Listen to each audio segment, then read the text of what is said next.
هموطنان گرامی و مهمانان ارجمند، آثارخانه ملی تاجیکستان با کمال احترام همه شما را به اقدامات بین‌المللی شب در آثارخانه که سنه 18 می از ساعت 18 تا 23 در آثارخانه ملی تاجیکستان برگزار می‌گردد دعوت می‌نماید.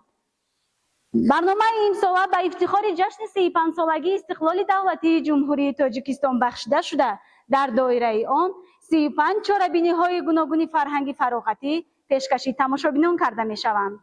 با احترام شریکانی با اعتماد خود را معرفی می‌نماییم. سرپرست کل جمعیت سهامی گشاده الف بانک، سرپرست رسمی جمعیت سهامی پوشیده کمبینات شیر دوشنبه، جمعیت دارای مسئولیتش محدود تاج موتورز و شریکان ما آزیا اکسپرس، آزیا پرینت و مرکز دلخوشی کودکانه کسمولند در برگزاری این چاره‌بینی مهم سهمی ارزنده دارند.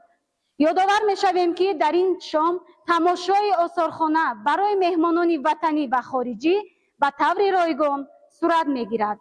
به شما یک شب فراموش نشونده و پر از احساسات نیک آرزومندیم. مرحبا به آثارخانه ملی.